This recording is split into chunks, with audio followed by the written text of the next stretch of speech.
नमस्कार दोस्तों, स्वागत है आपका हमारे चैनल टारगेट फॉर आईएएस और एमपीपीएससी विद के। जैसा कि मैंने आप लोगों को बताया था, हर वीक आप लोगों को वीडियो मिलेगी दोस्तों मध्य प्रदेश के इतिहास से संबंधित।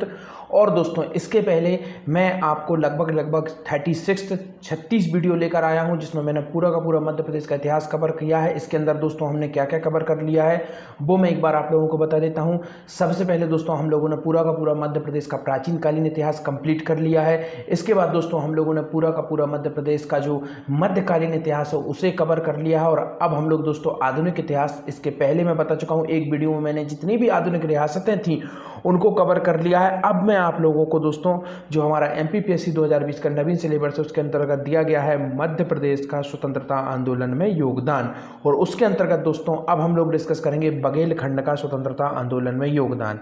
तो यहाँ पर हम डीपली तरीके से जो एक एक रियासत है दोस्तों मैं उसको पकड़ूंगा, जैसे कि बघेलखंड रियासत को आज हम डिस्कस कर रहे हैं। इसके बाद हम लोग जो मेन बड़े बड़े रीजन हैं जो मध्य प्रदेश के, जैसे कि बघेलखंड, इसके बाद हम लोग जाएंगे आपके बुंदेलखंड में। तो बुंदेलखंड की भी मैं एक एक रियासत को लूंगा, जिस तरीके से मैं आपको बताऊंगा कौन कौन सी रियासत के द्वारा किस किस हद तक मध्य प्रदेश का जो स्वतंत्रता आंदोलन में उसमें योगदान दिया गया है। तो इस सबको हम काफी डीपली तरीके से डिस्कस करेंगे दोस्तों, तो बने रहिए हमारे साथ। If you visiting first time my channel, please subscribe my channel, hit bell icon, never miss out new update.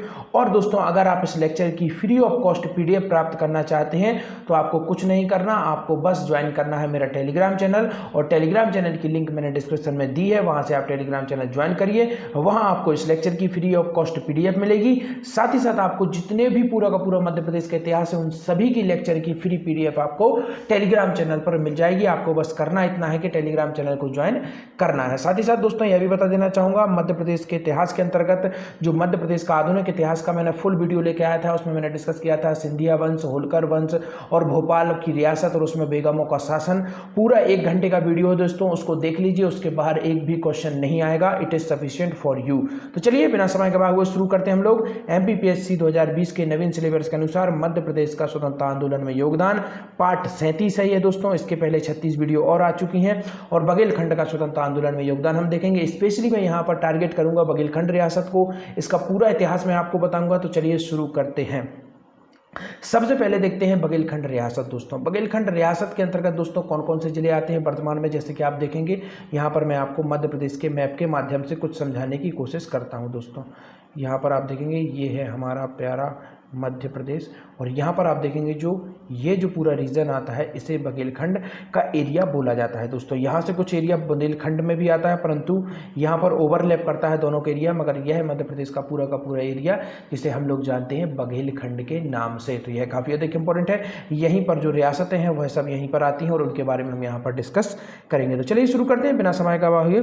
सबसे पहले दोस्तों मध्य प्रदेश के स्वतंत्रता आंदोलन में बघेलखंड का क्या योगदान था, उसके पहले थोड़ी सी ब्रीफिंग दे देता हूँ दोस्तों आपको, क्योंकि जो मध्य प्रदेश का इतिहास के अंतर्गत यह आपको काफ़ी अधिक प्रॉफिटेबल होगा और यूजफुल भी होगा। तो यहाँ पर पहले इसका इतिहास हम देख लेते हैं, क्या इतिहास है प्राचीन कालीन इतिहास। तो देखते हैं प्राचीन काल में दोस्तों यह आट्टविक राजाओं की श्रेणी में था। तो यह आपको याद रखना है, यह आट्टविक राजा थे जो उनके अंतर्गत यह आता था।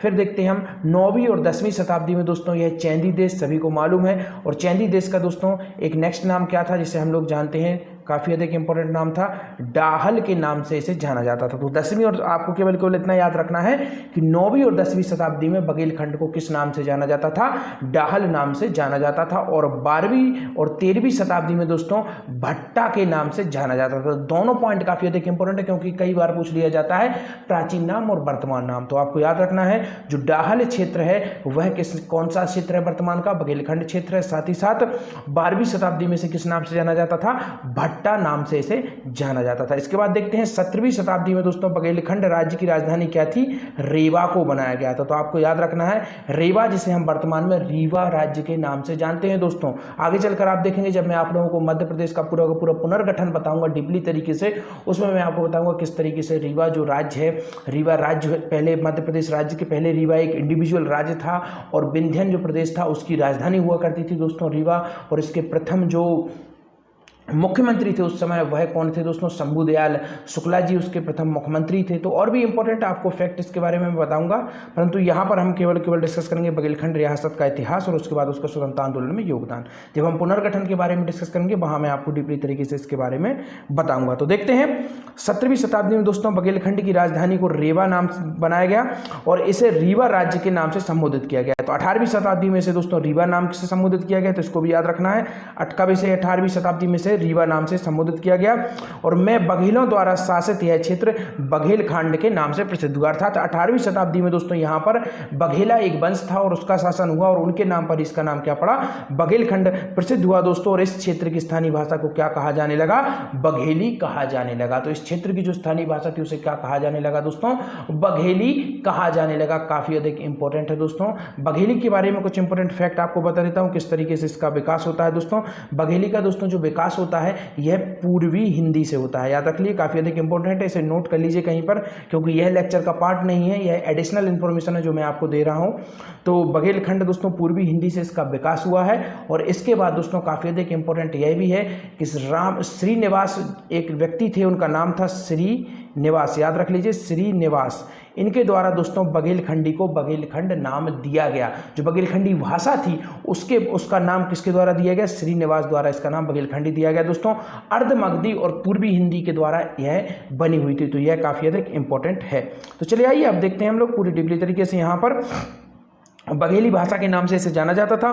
बौद्ध काल में दोस्तों यह क्षेत्र मगध साम्राज्य के अंतर्गत आता था। तो बौद्ध काल में यह जो क्षेत्र था किसके अंतर्गत आता था, मगध साम्राज्य के अंतर्गत आता था। और अशोक द्वारा दोस्तों यहाँ पर भरहूत का स्तूप, यहाँ पर मौर्य वंश के शासन का प्रमाण मिलता है दोस्तों। और भरहूत स्तूप पर खुदे लेख में यहाँ पर शुंग वंश के शासकों के अधिकार की भी जानकारी मिलती है। तो यह तो आप लोगों को मालूम है। जब मैंने जो मध्य प्रदेश का प्राचीन इतिहास जब आप लोगों को पढ़ाया था, जिन लोगों ने वीडियो नहीं देखी है वह उसको भी देखें, आप इजी तरीके से लिंक कर पाएंगे। पूरा एक ले में मैंने पूरा मध्य प्रदेश का इतिहास पढ़ाया है और आप एक एक करके जिस तरीके से पूरी वीडियो को देखेंगे, पूरा प्लेलिस्ट भी है दोस्तों। और जब यह जो वीडियो जो आप अभी सुन रहे हैं, देख रहे हैं, इस वीडियो के लास्ट में 20 सेकंड जब लास्ट बचेंगे उस समय मैं आपको लिंक भी प्रोवाइड कर दूंगा स्क्रीन पर। डिस्क्रिप्शन में तो लिंक है ही, स्क्रीन पर भी लिंक प्रोवाइड करा दूंगा पूरी प्लेलिस्ट का। उस पर आप क्लिक करेंगे, डायरेक्ट आप प्लेलिस्ट में चले जाएंगे अगर आपको प्लेलिस्ट ढूंढने में दिक्कत होती है तो दोस्तों सतना के भरहूत में यह मिला था दोस्तों। किसके द्वारा इसे ढूंढा गया था मैं आपको कुछ बता देता हूं इसके बारे में, कुछ एडिशनल इंफॉर्मेशन। तो कनिंघम, याद रखना है आपको, कनिंघम द्वारा इसे ढूंढा गया था दोस्तों। 1873 में इसे ढूंढा गया था दोस्तों। सतना के उचेहरा, याद रखना है आपको, उचेहरा नामक एक जगह थी, यहां पर इसको ढूंढा गया था। और वर्तमान में इसके जो कुछ अवशेष हैं वह कलकत्ता संग्रहालय में भी सुरक्षित हैं और विभिन्न जगहों पर यह काफी अधिक सुरक्षित कंडीशन में इनको रखा गया है। तो सतना का जो भरहूत स्तूप है वह किस वंश का था, मौर्य वंश का था। और इसका दोस्तों जो इसका पुनः निर्माण भी किसके द्वारा कराया गया था, शुंग वंश द्वारा इसका पुनः निर्माण कराया गया था। तो यह कुछ एडिशनल इंफॉर्मेशन थी बघेलखंड से संबंधित।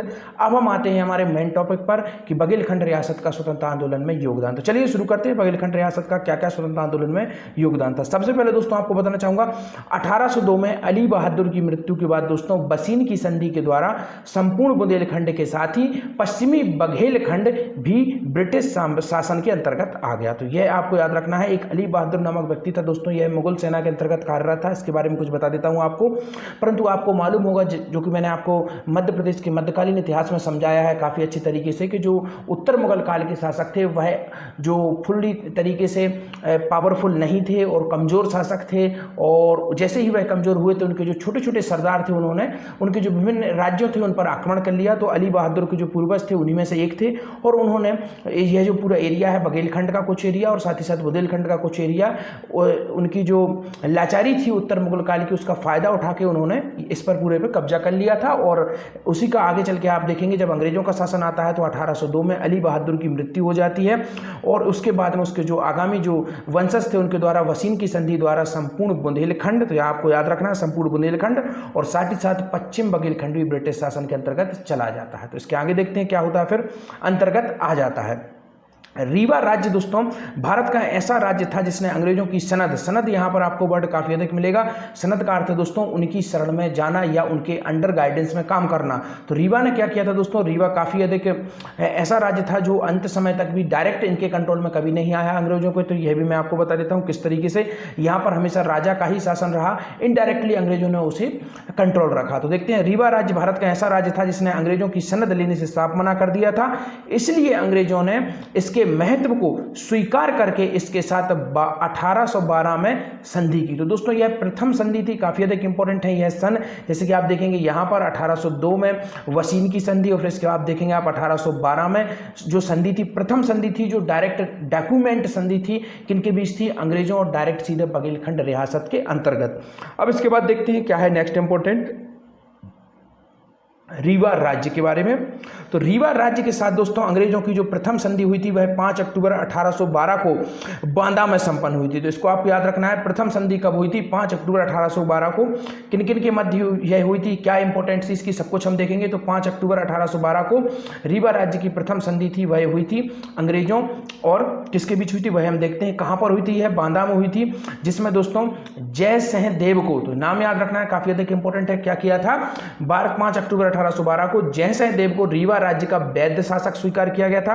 किसके द्वारा किया गया था, अंग्रेजों द्वारा किया गया था। और 1812 ईस्वी की संधि की शर्तें वर्ष भर भी नहीं चल सकी थी। तो अर्थात आप समझ सकते हैं अंग्रेजों की कुटिलता को, आप समझ सकते हैं यह जो संधि हुई थी 5 अक्टूबर 1812 को, यह केवल और केवल 1 वर्ष भी नहीं चल सकी, जिसके कारण कंपनी सरकार को रीवा राज्य के साथ दोबारा से दोस्तों 2 जून 1813 को द्वितीय संधि करनी पड़ी। तो पॉइंट भी नोटेड, प्रथम संधि कब हुई थी, 5 अक्टूबर 1812 को, और फिर दूसरी संधि कब हुई, 2 जून 1813 को, क्योंकि प्रथम संधि केवल 1 वर्ष ही चल पाई और दूसरी संधि करनी पड़ी। और यह दोनों संधियां किसके साथ में हुई थी, रीवा के राजा जयसहदेव एवं ब्रिटिश शासन के मध्य आपसी मित्रता एवं सुरक्षा संबंधी हुई थी। तो यह शुरुआत में आपसी मित्रता तथा सुरक्षा से संबंधित यह संधियां थी और 2 संधियां हुई थी। प्रथम संधि कब हुई थी, 5 अक्टूबर 1812 को बांदा में हुई थी, काफी इंपॉर्टेंट है, इनको नोट करिए, इसकी पीडीएफ आपको मिली जाएगी टेलीग्राम चैनल पर।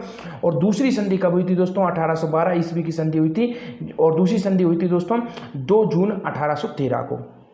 अब देखते हैं दोस्तों नेक्स्ट इंपॉर्टेंट फैक्ट, अंग्रेज मराठा संघर्ष के दौरान, काफी अधिक इंपॉर्टेंट है, अंग्रेज जो मराठा संघर्ष के दौरान रीवा के राजा विश्वनाथ सेन थे। तो जब अंग्रेजों और मराठाओं का संघर्ष चल रहा था, काफी अधिक इंपॉर्टेंट है दोस्तों, अंग्रेजों और मराठाओं के संघर्ष के दौरान रीवा के राजा कौन थे, विश्वनाथ सेन थे, और जिनका कार्यकाल कब से कब तक था दोस्तों, 1818 से लेकर 1854 तक रहा था। किसका कार्यकाल 1818 से 1854 तक रहा था, सबसे लंबा इनका कार्यकाल रहा था। तो काफी अधिक इंपॉर्टेंट है, राजा विश्वनाथ सेन, काफी अधिक इंपॉर्टेंट नाम है दोस्तों, हिंदी के प्रथम नाटककार, रचनाकार भी इनको कहा जाता है, काफी फेमस यह राजा थे, काफी इंटेलेक्चुअल इनका जो माइंड था वह था, कला संस्कृति इस पर इनका काफी अधिक फोकस था दोस्तों। यह काफी अच्छे कवि, काफी अच्छे चित्रकार, काफी अच्छे कहानीकार, काफी अच्छे साहित्यकार थे। तो आप समझ सकते हैं कितनी मल्टी टैलेंटेड, मल्टी डायमेंशनल यह पर्सनालिटी थे। तो आप समझ सकते हैं राजा विश्वनाथ सेन, और इनका कार्यकाल 1818 से 1854 तक रहता है, सबसे लंबा शासनकाल रहता है, और अंग्रेजों के साथ इनका काफी अधिक इंटरेक्शन होता रहता है। अब देखते हैं किस तरीके से जो हमारा बुंदेलखंड है वह स्वतंत्रता आंदोलन में अपना योगदान देता है। कहां से स्वतंत्रता आंदोलन, यहाँ पर स्वतंत्रता आंदोलन की अलख जगती है और कहां से यह स्वतंत्रता आंदोलन में शामिल होता है। तो देखते हैं स्वतंत्रता आंदोलन में योगदान। तो दोस्तों राजा विश्वनाथ सेन की मृत्यु के बाद, जो कि मैंने आपको शुरुआत में बताया, राजा विश्वनाथ का शासन 1880 से 1854 तक रहता है। तो इसके बाद क्या होता है, तो देखते हैं हम लोग, राजा विश्वनाथ की मृत्यु के बाद 4 जनवरी 1855, तारीखों को काफी अधिक अच्छे तरीके से आपको देखना है दोस्तों। अगर जो लोग स्टूडेंट एमपीपीएससी की पहली बार दे रहे हैं, तैयारी कर रहे हैं, तो उनको मैं बताना चाहूंगा कि दोस्तों एमपीपीएससी का फोकस्ड होता है फैक्ट पर। तो मैं हमेशा से आपको कहना चाहूंगा, और यहां पर हम प्री के बारे में ही डिस्कस कर रहे हैं, इसलिए डेट्स का काफी अधिक ध्यान रखिए। डायरेक्ट आपसे वो डेट क्वेश्चन पूछेगा और इसमें काफी अधिक स्टूडेंट कंफ्यूज हो जाते हैं। तो किसी भी तरीके से आपको यह डेट्स याद करनी है, आप नोट कर लीजिए, जहां पर आप पढ़ते हो वहां पर अपना दीवार पर, वॉल पर या कोई भी बुक पर आप फ्रंट पेज पर इसको लिख सकते हैं, जिससे कि आप बार बार इन डेट्स को रिवाइज करेंगे, इसी तरीके से आपको यह याद हो जाएंगी। तो देखते हैं 4 जनवरी 1855 विश्वनाथ जी की मृत्यु हो जाती है। उसके बाद 4 जनवरी 1855 को रीवा राज्य में दोस्तों रघुराज सिंह का राज्य अभिषेक हो जाता है दोस्तों। रघुराज सिंह कब तक शासन करते हैं? 1855 से 1880 तक।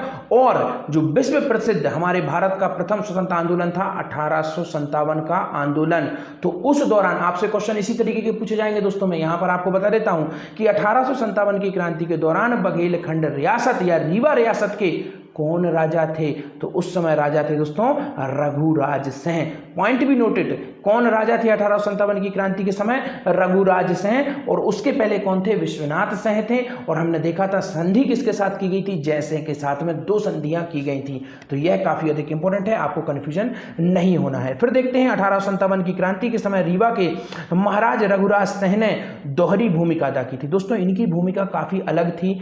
ऊपरी तरीके से यह अंग्रेजों से मिले हुए थे, टोटली यह सामने जनता के सामने, अंग्रेजों के सामने यह अंग्रेजों का सपोर्ट कर रहे थे, परंतु यह गुप्त तरीके से क्रांतिकारियों का भी सपोर्ट कर रहे थे। काफी अधिक इंपॉर्टेंट है, इसलिए इनको कहा जाता है इनकी दोहरी भूमिका रही थी। दोहरी भूमिका किस तरीके से रही थी हम पढ़ते हैं। ऊपरी तौर पर वह ब्रिटिश शासन के जो हिमायती बने हुए थे, क्या बने हुए थे? हिमायती बने हुए थे। और गुप्त रूप में उन्होंने क्या किया था? क्रांतिकारियों को संरक्षण व सहायता प्रदान की थी। तो यह काफी अधिक इंपॉर्टेंट था और काफी अधिक इंपॉर्टेंट इनका कंट्रीब्यूशन भी माना जाता है दोस्तों। तो ऊपरी तरीके से तो यह अंग्रेजों के सपोर्ट में थे, क्योंकि इन्हें अपने राज्य की जनता को भी बचाना था, संरक्षण भी करना था अपने राज्य का, और साथ ही साथ क्रांति का भी सपोर्ट कर रहे थे। यह इंडिविजुअली गुप्त तरीके से, प्राइवेटली यह क्रांति का सपोर्ट कर रहे थे। तो इस तरीके से यहाँ पर स्वतंत्रता आंदोलन शुरू होता है। अब देखते हैं आगे क्या बढ़ता है, पूरी प्रक्रिया को हम देखेंगे। अंग्रेजों की सहायता। तो दोस्तों जब भी आप देखेंगे, हम जब भी स्वतंत्रता आंदोलन को पढ़ेंगे तो कुछ राज्यों में यह होता है दोस्तों, जिस तरीके से कुछ अंग्रेजों का सपोर्ट भी करते थे और कुछ क्रांति का सपोर्ट भी करते थे। तो इसी प्रकार के कुछ जो कई प्रकार के लोग हैं जो अंग्रेजों का सपोर्ट करते थे उस समय। तो हम देखते हैं जो बघेलखंड रियासत में है, किसके द्वारा अंग्रेजों का सपोर्ट किया गया था 1857 की क्रांति में। तो देखते हैं अंग्रेजों की सहायता दोस्तों। जबकि तो हमने पहले देखा कि जो रीवा के राजा थे वह दोहरी भूमिका निभा रहे थे। ऊपरी तरीके से अंग्रेजों से मिले हुए थे, परंतु गुप्त रूप से क्या वो क्रांतिकारियों का सपोर्ट कर रहे थे। परंतु इनके एक दीवान थे जो कि दोहरी भूमिका निभा रहे थे। यह क्या कर रहे थे देखते हैं। जबकि रीवा राज्य के दीवान, इनका नाम था दीनबंधु पांडे, ने दोस्तों पूरे मनयोग से अंग्रेजों का सहयोग किया था। अर्थात यह फुल्ली डेडिकेटेड थे अंग्रेजों के सपोर्ट में। तो इसको आपको याद रखना है। रीवा राज्य के दीवान थे, इनका नाम क्या था? दीनबंधु पांडे। और यह पूर्ण रूप से अंग्रेजों का सहयोग कर रहे थे। इसलिए इन्हें दोस्तों 3 नवंबर 1859 को वायसराय लॉर्ड कैनिंग, आपको याद रखना है, यह भारत के प्रथम वायसराय थे। और रानी एलिजाबेथ का जो घोषणा पत्र था इलाहाबाद में, किसके द्वारा पढ़ा गया था? 1858 में इन्हीं के द्वारा पढ़ा गया था। और यह प्रथम वायसराय भी थे भारत के, तो आपको याद रखना है। तो वायसराय लॉर्ड कैनिंग ने क्या किया था दोस्तों? ब्रिटिश शासन के सहयोग के उपलक्ष्य में, क्योंकि मैंने आप लोगों को बता दिया यहां पर जो दीनबंधु पांडे थे यह डायरेक्टली सपोर्ट कर रहे थे, किसे? आपकी अंग्रेजों को सपोर्ट कर रहे थे। इसलिए इन्होंने 3 नवंबर 1859 को वायसराय लॉर्ड कैनिंग ने ब्रिटिश शासन के सहयोग के उपलक्ष्य में क्या किया था? जहां रघुराज सिंह को अमरकंटक और सिंहबहाड़ा सहित सुहागपुर का इलाका प्रदान किया था। क्योंकि आपको मालूम है रघुराज सिंह क्या कर रहे थे? यह दोहरी भूमिका में थे, ऊपरी रूप से अंग्रेजों से जुड़े हुए थे। तो जैसे ही क्रांति का दमन हुआ तो अंग्रेजों ने इनका सपोर्ट किया और अंदर से यह क्रांतिकारियों का सपोर्ट भी कर रहे थे। परंतु अंग्रेजों ने इन्हें इनकी वफादारी का अवार्ड दिया।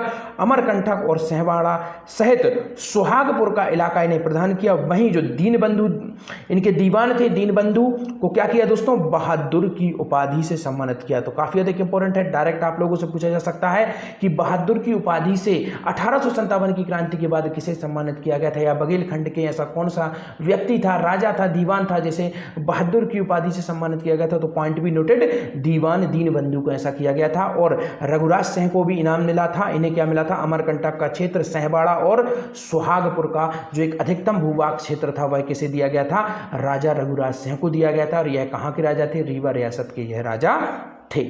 चलिए यहां तक आप लोगों को समझ में आ गया होगा। चलिए आगे बढ़ते हैं हमारे नेक्स्ट पड़ाव की ओर।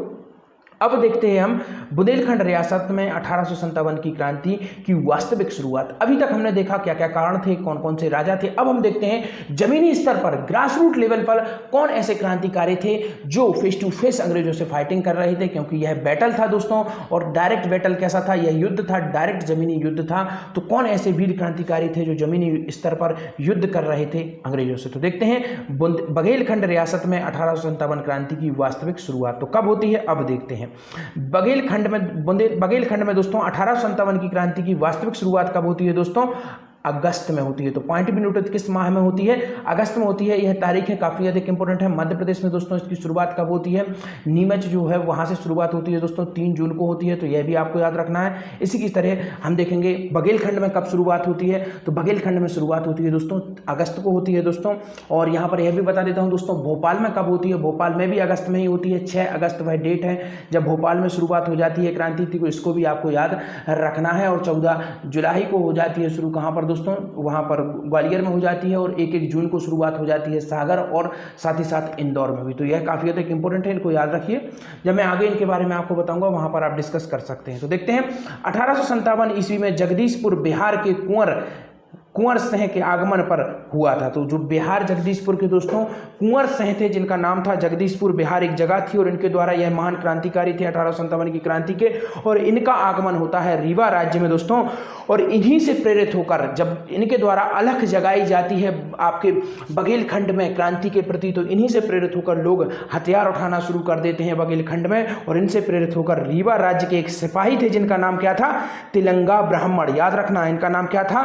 तिलंगा ब्राह्मण ने रीवा राज्य में क्रांति का उद्घोष कर दिया। तो इन्हें प्रथम क्रांतिकारी भी माना जाता है बघेलखंड रियासत का या रीवा रियासत का। तो पॉइंट भी नोटेड, बघेलखंड रियासत में सर्वप्रथम जगदीशपुर बिहार के कुंवर सिंह से प्रेरित होकर किसने हथियार उठाए थे? तो क्वेश्चन यही बनेगा दोस्तों, इस तरीके से क्वेश्चन पूछे जा सकते हैं। तो तिलंगा ब्राह्मण ने दोस्तों रीवा राज्य में क्रांति की उद्घोषणा कर दिया था। और इसके बाद देखते हैं रीवा में क्रांति की चिंगारी को दबाने के लिए किसे नियुक्त किया गया था?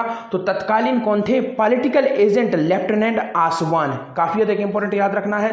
अलग अलग क्षेत्रों में किसके द्वारा क्रांति को दबाया गया था, यह पूछा जाएगा, डायरेक्टली पूछा जाएगा। तो यह आपको याद रखना है। बघेलखंड का पॉलिटिकल जो एजेंट लेफ्टिनेंट कौन था? आसवान था। और इसी ने क्या किया था? तिलंगा ब्राह्मण को गिरफ्तार कर लिया था। और साथ ही साथ आप यहां पर देखेंगे और अन्य क्रांतिकारियों के नाम आपको बता रहा हूं।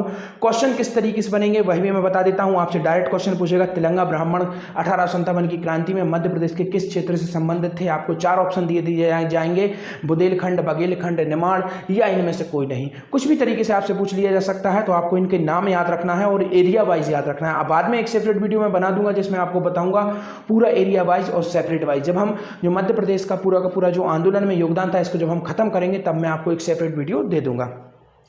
तो श्याम शाही दोस्तों धीर सिंह, पंजाब सिंह ने गिरफ्तारी का खुलकर विरोध किया था। जब तिलंगा ब्राह्मण को गिरफ्तार कर लिया गया, किसके द्वारा कर लिया गया? आसवान को। और यही वह तिलंगा ब्राह्मण थे, सिपाही थे और इन्होंने नेतृत्व किया था। तो यह प्रमुख क्रांतिकारी थे इस एरिया के। और जब इन्हें गिरफ्तार किया जाता है तो इसके विरोध में श्याम शाही नामक क्रांतिकारी, धीर सिंह नामक क्रांतिकारी और पंजाब सिंह नामक क्रांतिकारी क्या करते हैं? विरोध करते हैं और आसवान के बंगले को घेर लिया जाता है। तो इन क्रांतिकारियों के माध्यम से एक समूह बनाकर, जो उस समय लेफ्टिनेंट आसवान नामक आसवान था, यह अंग्रेजों का जो लेफ्टिनेंट था और इसी के द्वारा क्रांति को दबाया जा रहा था बघेलखंड में। तो इसके बंगले को घेर लेते हैं। किसकी गिरफ्तारी के विरोध में? तिलंगा ब्राह्मण की गिरफ्तारी के विरोध में यहां पर आसवान जो लेफ्टिनेंट है इसके बंगले को घेर लिया जाता है। तो देखते हैं अब नेक्स्ट हम देखेंगे। नेक्स्ट क्रांतिकारी सबसे अधिक इंपॉर्टेंट क्रांतिकारी है दोस्तों। और यकीन मानिए अगर एमपीपीएससी में क्वेश्चन आपसे पूछा जाता है मध्य प्रदेश का जो योगदान था और बघेलखंड से अगर कोई क्वेश्चन पूछा जा सकता है दोस्तों, तो 101 चांसेस दोस्तों इन्हीं का नाम आप लोगों से पूछा जाएगा, क्योंकि यह सबसे बड़े और सबसे प्रमुख क्रांतिकारी थे बघेलखंड रीवा रियासत थे। नाम क्या है दोस्तों इनका? ठाकुर रणमत सिंह। तो चलिए आइए देखते हैं इनके बारे में, देखते हैं क्या है इंपॉर्टेंट फैक्ट। 1857 की क्रांति में इस क्षेत्र के प्रमुख क्रांतिकारी थे ठाकुर रणमत सिंह। और इनके बारे में कुछ इंपॉर्टेंट फैक्ट आपको बता देता हूं दोस्तों। 1857 में दोस्तों यह कोठी रियासत की एक मनकहरी ग्राम के निवासी ठाकुर रणमत सिंह थे दोस्तों। एक कोठी नामक रियासत थी, क्योंकि आपको मालूम होना चाहिए जो रीवा राज्य, बघेलखंड राज्य, कोई भी राज्य उस समय होता था छोटी छोटी जागीरों में बटे हुए होते थे।